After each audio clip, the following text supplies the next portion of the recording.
கிறிஸ்துவுக்குப் பின் 70ஆம் வருஷத்தில் எருசலேம் பட்டணத்தையும் தேவாலயத்தையும் ரோமப் பேரரசார் அழித்துப் போட்டார்கள். இத்துடன் யூதர்களுடைய தேசம் முடிவு பெற்றது. யூதர்கள் தங்கள் தேசத்தை இழந்த பிறகு கர்த்தர் தங்களுக்கு எவ்வாறு உதவி புரியப் போகிறார் என்று பலவிதமாகச் சிந்தித்துக் கொண்டிருந்தார்கள்.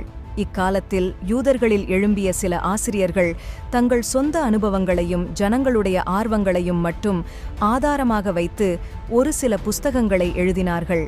இவை பழைய ஏற்பாட்டு தள்ளுபடி ஆகமங்கள் என அழைக்கப்படுகிறது. பழைய ஏற்பாட்டு தள்ளுபடி ஆகமங்களில் 15 புஸ்தகங்கள் உண்டு. அவற்றில் பல சுவாரஸ்யமான காரியங்கள் உண்டு. அவற்றை மிகச் சுருக்கமாக பார்ப்போம். 1. பாரூக் எனும் ஆகமம்.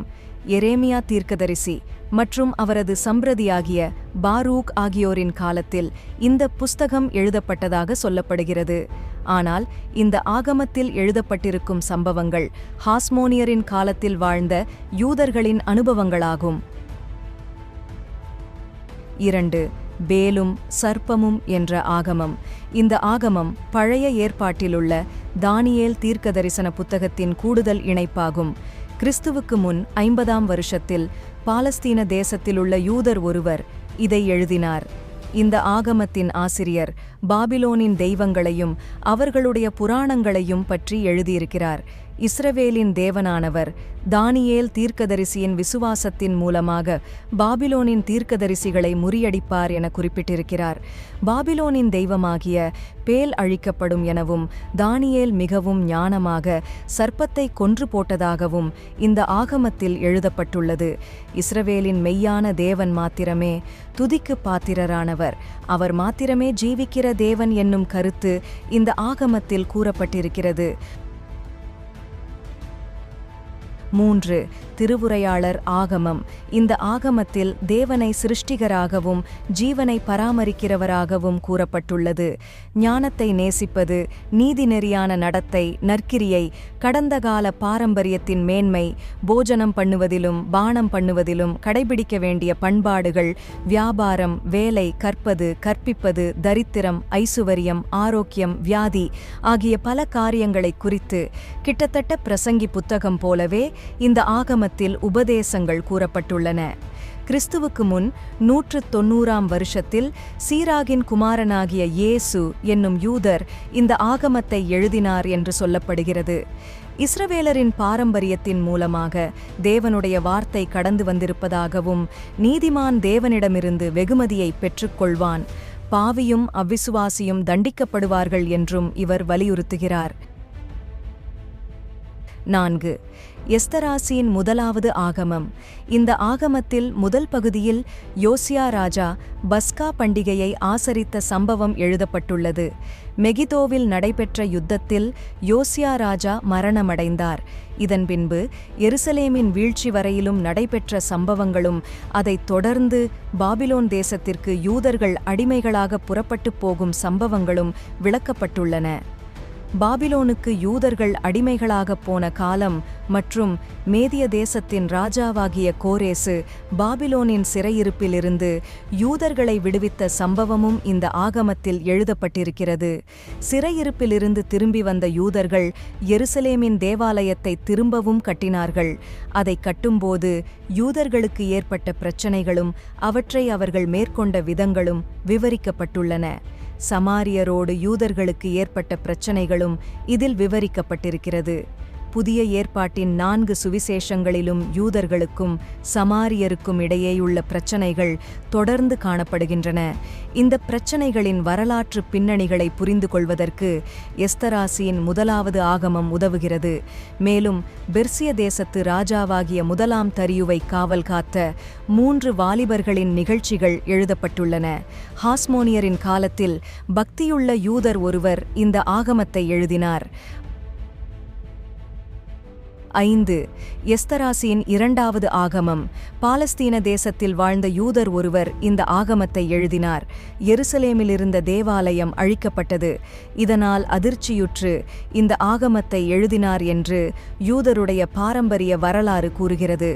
இந்த ஆகமத்தில் பாபிலோன் என்னும் பெயர் ரோம பேரரசின் புனைப்பெயராகும்.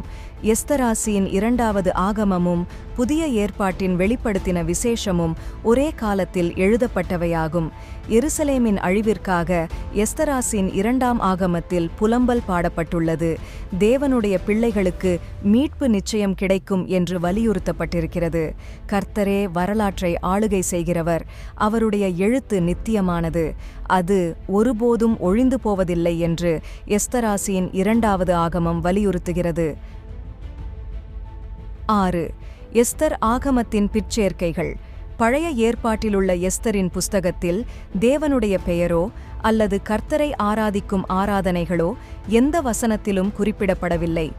ஆகையினால் எஸ்தரின் புஸ்தகத்தோடு இந்த ஆகமம் பிற்சேர்க்கையாகச் சேர்க்கப்பட்டுள்ளது என்று வேதாகம அறிஞர்கள் கூறுகிறார்கள். இஸ்ரவேல் ஜனத்தாரின் பாரம்பரியத்தோடும் விசுவாசத்தோடும் எஸ்தரின் புஸ்தகத்தை இணைக்க வேண்டும் என்பதற்காக இந்த ஆகமம் எழுதப்பட்டிருக்க வேண்டும்.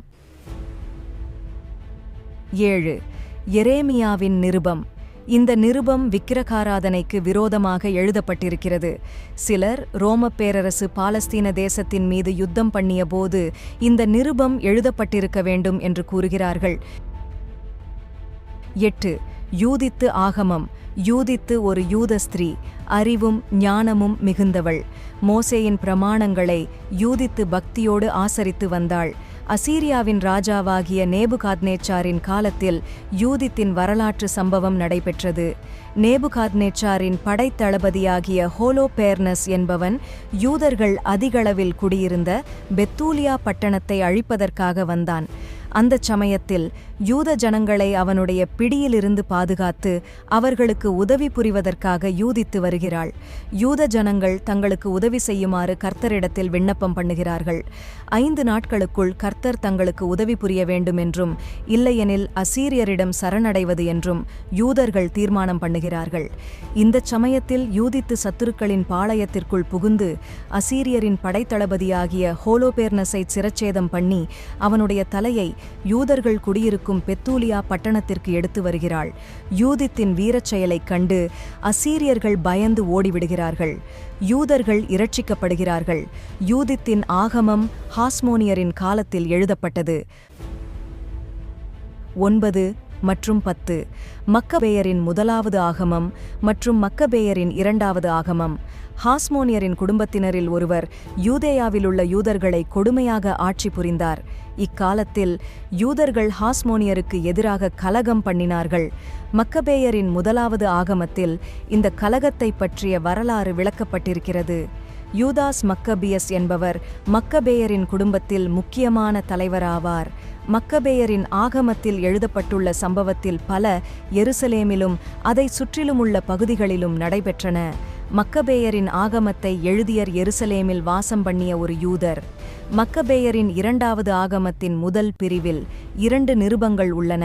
ஒரு நிருபம் எருசலேமிலிருந்த யூதர்கள் எகிப்து தேசத்திலிருந்த யூதர்களுக்கு எழுதியதாகும்.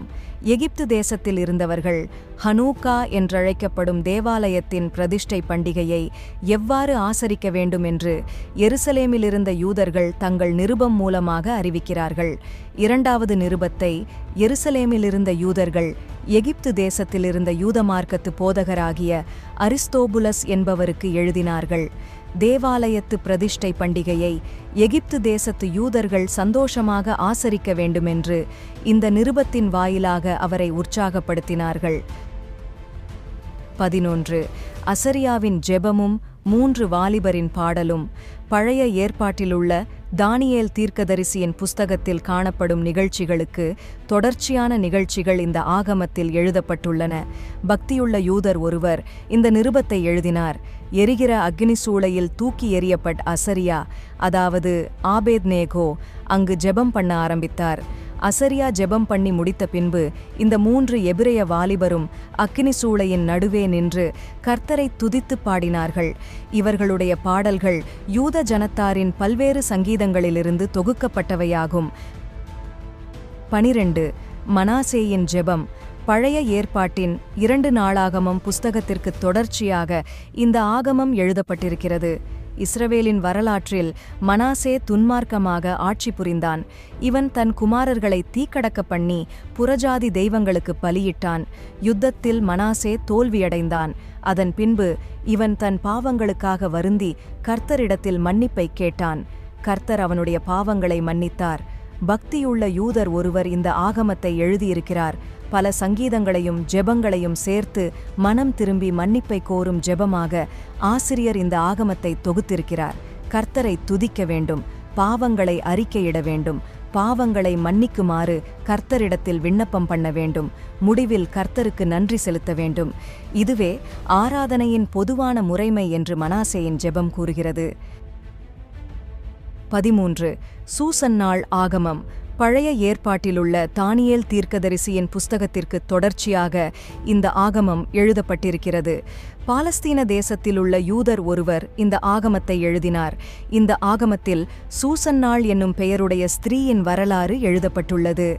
சமுதாயத்திலிருந்த முக்கியமான தலைவர்களில் இருவர் சூசன்னாளை கெடுத்துவிட்டார்கள். வேசித்தனம் பண்ணியதாக மூப்பர்கள் இவள் மீது குற்றம் சுமத்தி விசாரணைக்காக அழைத்து வருகிறார்கள். இவள் மீது குற்றம் சுமத்தப்பட்டு மரண தண்டனையும் விதிக்கப்படுகிறது. அந்தச் சமயத்தில் தானியேல் எழும்பி நின்று சூசன்னாள் மீது கூறப்பட்ட தீர்ப்பை எதிர்க்கிறார். சமுதாயத்தின் 2 தலைவர்களே குற்றவாளிகள் என்று நிரூபிக்கிறார். சாட்சிகள் மூலமாக குற்றம் நிரூபிக்கப்பட வேண்டும் என்பது இந்த ஆகமத்தில் வலியுறுத்தப்பட்டிருக்கிறது. 14. தோபித் ஆகமம். இந்த ஆகமத்தில் தோபித் என்பவரின் வரலாறு விவரிக்கப்பட்டிருக்கிறது. இவர் ஒரு யூதர். இஸ்ரவேலருக்கும் அசீரியருக்கும் இடையே நடைபெற்ற யுத்தத்தில் இஸ்ரவேலர்கள் தோல்வியடைந்த போது அசீரியரின் தலைநகரமாகிய நினிவே பட்டணத்திற்கு தோபித் அடிமையாக அழைத்துச் செல்லப்பட்டார். தோபித் மோசேயின் பிரமாணத்தை நல்ல முறையில் கடைபிடிக்கிறவர். ஆனால் அவருடைய வாழ்க்கையில் துயரமான சம்பவங்கள் நடைபெற்றன.